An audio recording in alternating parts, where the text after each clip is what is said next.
Merci de nous rejoindre pour la revue de presse internationale. C'est Myriam Amelal qui a lu pour vous les journaux ce matin. Bonjour Myriam. Bonjour Sonia. On commence par la flamme olympique, bien sûr, qui fait des étincelles. Hier à Londres, le parcours a été perturbé, fortement chahuté, même par un groupe de manifestants.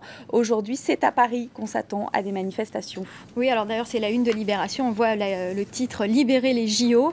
C'est la une de plusieurs quotidiens français. Dans Le Figaro, on parle surtout des dispositifs de sécurité qui sont mis en place pour l'arrivée de la flamme, pour son parcours. 3000 policiers, dont 400 à pied en roller et en moto. On apprend également qu'autour du porteur de la flamme, il y aura une bulle de 200 mètres de long. Donc c'est dire que ce sera difficile d'atteindre la flamme olympique. Une sécurité digne d'un chef d'État. Voilà, tout à fait. On peut lire ça aussi dans Le Figaro. L'Humanité, toujours à propos des Jeux Olympiques, l'Humanité, le quotidien communiste, donne la parole à plusieurs personnalités ce matin. Alors plusieurs personnalités tout à fait différentes. On a un généticien, un essayiste, il y a également le président de la Fédération française d'athlétisme, Bernard Amsalem, et puis un ancien sportif. Ils doivent donner leur avis parce que la une de Libération, c'est une question droit de l'homme, que peut faire le sport. Le quotidien communiste donne également des détails sur le parcours de la flamme et explique que Reporters sans frontières a déclaré qu'ils vont perturber fortement. Ils ont promis le parcours, donc ils ont promis des actions spectaculaires, mais toujours avec le respect des porteurs et de l'esprit olympique.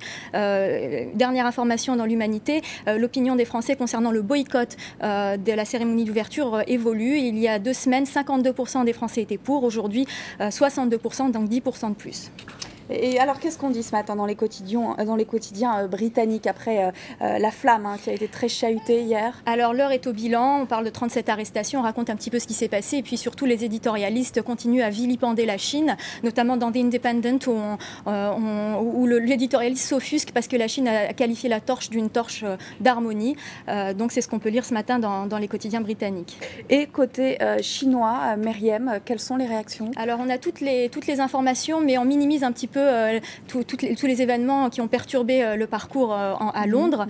On a beaucoup d'informations sur la fête à Chinatown, le quartier chinois de Londres, que des éléments positifs. D'ailleurs, aucune photo sur les événements, que des photos avec... on a une photo d'un handicapé qui donne la torche à Gordon Brown au 10 Downing Street. Tout autre sujet, 9 jours après les élections au Zimbabwe, toujours pas de résultat officiel à la présidentielle. On peut lire ce matin dans Le Guardian un éditorial du leader de l'opposition, Morgan Tsvangirai. Alors il signe donc ce matin un éditorial, c'est exclusif, c'est une intervention exclusive. Il revendique sa victoire, il demande d'ailleurs que les résultats soient publiés rapidement. Il explique également qu'il est étonné et surtout il s'étonne surtout il critique le manque de réaction des pays occidentaux, notamment la Grande-Bretagne et l'Afrique du Sud. Et puis surtout, il précise qu'il ne poursuivra pas Mugabe si il devenait président, qu'il y avait d'autres choses à faire au Zimbabwe. En un mot, on termine par un sujet cinéma. Le film français Bienvenue chez les Ch'tis a battu un nouveau record, celui du film le plus vu au monde en quelques semaines. Oui, alors il a battu ce record, mais aujourd'hui dans la presse française, on parle surtout de l'objectif de Bienvenue chez les Ch'tis, c'est de battre le Titanic qui détient toujours le record en France.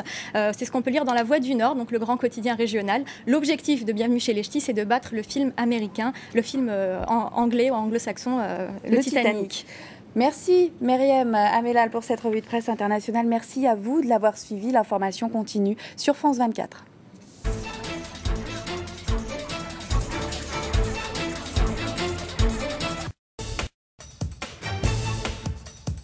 Bonjour à toutes et à tous.